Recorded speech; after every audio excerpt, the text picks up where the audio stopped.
the dimensions of God's glory. Are we together? It says, thus saith the Lord, let not the wise man glory in his wisdom. Let not the wise man glory in his wisdom. Number two, let not the mighty man glory in his might. Number three, let not the rich man glory in his riches. Keep that, please. He tells us three attributes. Just go back to 23. He tells us three attributes that are worth producing glory. One, wisdom. Two, power or might. Three, wealth or riches. That these are three cardinal expressions of glory. You cannot talk about glory outside of these dimensions. There are other dimensions, but these are the pillars of glory. Number one, wisdom. That if you ever see men brag, it is because there might be a semblance of wisdom somewhere. Number two, if you ever see men try to be confident, it is because there might be some sort of power or might, whether military might, whether political power. That any man that does not have wisdom, any man that does not have power, any man that does not have riches is usually a quiet person. The noisemakers in life and destiny are men who must have one or more of these attributes. We are discussing glory. Are we together? If you ever see men brag, check these three things: wisdom, power, wealth, or various shades of them. Listen carefully. These are the pillars of glory. No matter what else you capture about glory, these are the foundational pillars that define the glory of a man.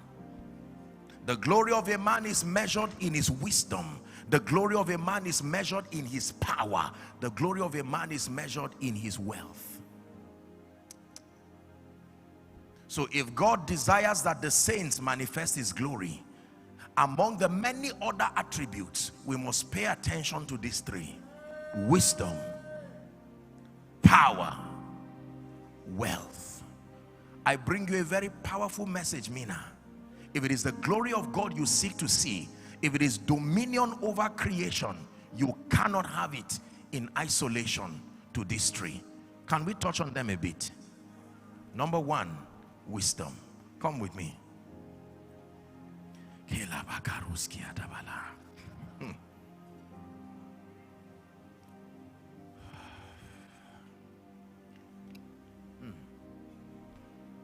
Job chapter 28. Job began to speak. Let me take verse 1 and 2, and then for the sake of time we will jump to verse 12. Are we together? Job began a discourse that would eventually evolve to the search for wisdom. In this discourse, we are looking for where wisdom hides. Are we together? He says, surely there is a vein for silver. There is a place for gold where they can find it. That is true. If you want gold, you go to the mines in South Africa or Central Africa and so on and so forth. Iron is taken from the earth. They've discovered where iron hides. Brass is molten out of stone.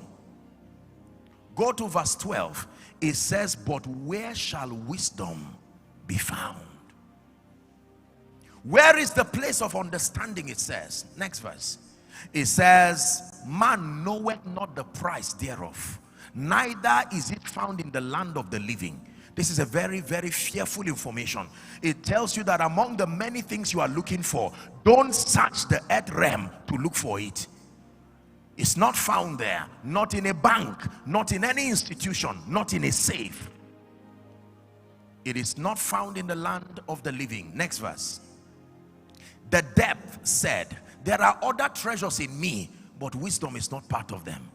The sea that hides the treasures of the earth. When we went to the sea, even the sea confessed, I know that I've been a reservoir of treasures, but not wisdom. Wisdom is not found in me. It cannot be gotten for gold, neither shall silver be weighed for the price thereof. It cannot be valued with the gold of Ophir, or with the precious onyx, the sapphire. Next verse. The gold and the crystal cannot equal it, and the exchange of it shall not be for jewels of fine gold. No mention shall be made of coral and pearls and all of that for the price of wisdom. The glory of wisdom, you can say, is above rubies. Next verse. The topaz of Ethiopia shall not equal it, neither shall it be valued with pure gold. Whence then cometh wisdom? What sort of a scarce resource is this that we search everywhere? Because if you are looking for expensive things, you go to where the colleagues are. But this wisdom does not have colleagues. They went to where gold and silver that should be the colleagues of wisdom, and those treasures confess that we are not mates. This one is higher than us. Don't come and find it where they sell us.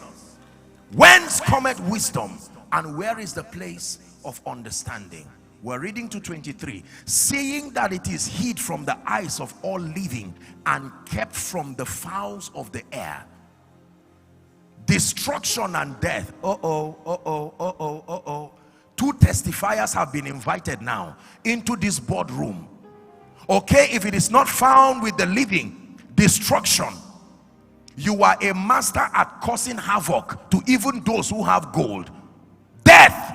You who has been able to take kings, tell us. And destruction and death say, we have heard his fame thereof with our ears.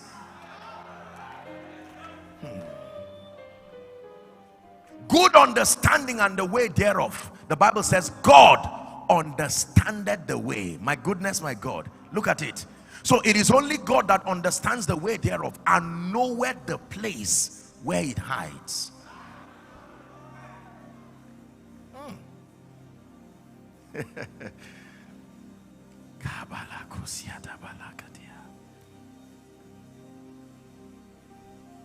God understands where wisdom is, and if God decides to give a man wisdom, wisdom always takes men and lifts them